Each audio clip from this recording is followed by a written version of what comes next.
My name is Danielle Mercer. I'm 29, and I built a cybersecurity company in San Francisco from scratch. Late nights, burnt coffee, and an unhealthy obsession with not failing. That morning, I closed a deal that turned my shares into real money. Not numbers on paper, actual millions. The kind people whisper about like it's luck, not sacrifice. I should have been celebrating. Instead, I was standing in my living room, still in my heels, staring at my front door as the doorbell exploded. Not a normal ring. Fast. Repeated. Aggressive. The kind that says, "We're not here to visit. We're here to take." I didn't open it immediately. Success teaches you one thing fast, trust less. I checked the camera first. 3 figures. Too close. Too confident. I recognized the energy before I admitted the truth. Family. I slid the chain lock on and cracked the door just enough. Before I could even speak, a folder shoved through the gap. Inside, my name, and a number so bold it felt like a threat. $500,000. Below it, neatly typed, raising fees. For a second, I almost laughed. Then I realized no one else was. A calm voice followed, coated in fake sweetness. "Since you're making millions now, it's only fair you pay us back." They found out about my money the way people always do: headlines, profiles, pieces of information stitched together into something dangerous. I didn't argue, didn't explain, didn't justify. I just said, flat and steady, "You're not getting anything." Everything changed instantly. The smiles disappeared. And then I saw it, a phone already pointed at my face. Click. Another. By the time I shut the door, my own phone was vibrating nonstop. A family group chat I hadn't opened in months lit up with my photo, taken through my own doorway, captioned like I was the villain. "She refused to help us." I leaned against the door and closed my eyes for 1 second. 2 years ago, I walked away from them after a line was crossed. I thought distance was enough. I was wrong, because they didn't come for a conversation. They came with a plan, and if I didn't stop it right now, they wouldn't just take my money, they'd take everything. But I had no idea that the next move wouldn't happen at my door, it would hit my entire life at once. By Monday morning, it wasn't just my phone buzzing, it was my entire world. The moment I stepped into my office, I felt it. Conversations cutting off mid-sentence, eyes shifting away too quickly. Something was wrong. Before I even reached my desk, my assistant stopped me, voice low, eyes wide. "Your inbox." I opened it. Hundreds of emails. Not business. Not clients. Hate. Greedy CEO. "You abandoned your family. You don't deserve what you have." Some were insults. Others were worse because they sounded believable. Accusations of fraud,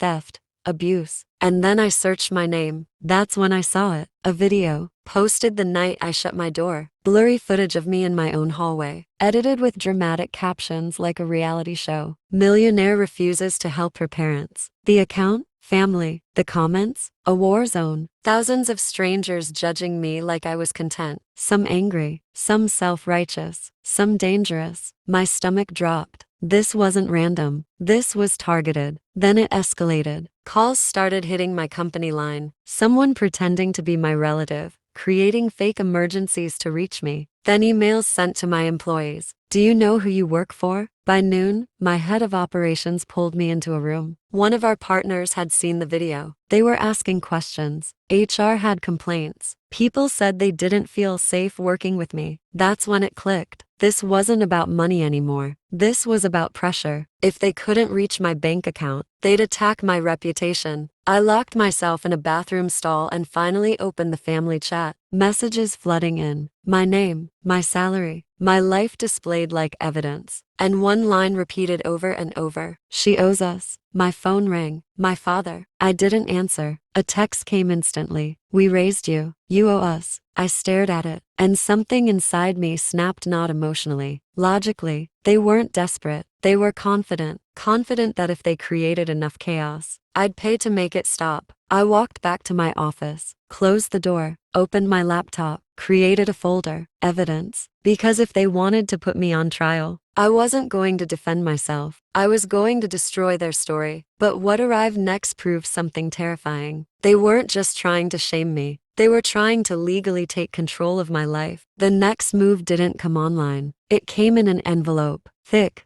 official, cold, delivered to my office like a message. "We can reach you anywhere." Inside, my name, a case number, and words I never imagined attached to my life. Petition, incapacity, financial control. I froze. They weren't just asking for money anymore. They were trying to convince a court I wasn't mentally fit to control my own finances. I sat down hard. The claim was almost absurd if it wasn't so calculated. They called me unstable, irrational, said my refusal to give them money proved something was wrong with me. They turned my boundaries into symptoms, my success into a threat, and then I understood. If they won, they wouldn't need my permission. They could legally access my money, my accounts, my life. I flipped through the evidence, fake invoices, edited screenshots, a list of costs to raise me, numbers pulled from imagination, even tuition for a school I never attended. Sloppy, but confident, like they assumed no one would question it. Then my phone buzzed again, another post, this time showing my office building, location visible, caption encouraging people to confront me. My heart raced. This wasn't just harassment anymore. This was dangerous. That's when I made the decision I'd avoided for years. I hired a real lawyer, Marianne Cho. She didn't comfort me. She gave instructions. Stop responding. Save everything. And don't underestimate them. She reviewed everything silently, then said one sentence. This isn't family conflict. This is control. That night,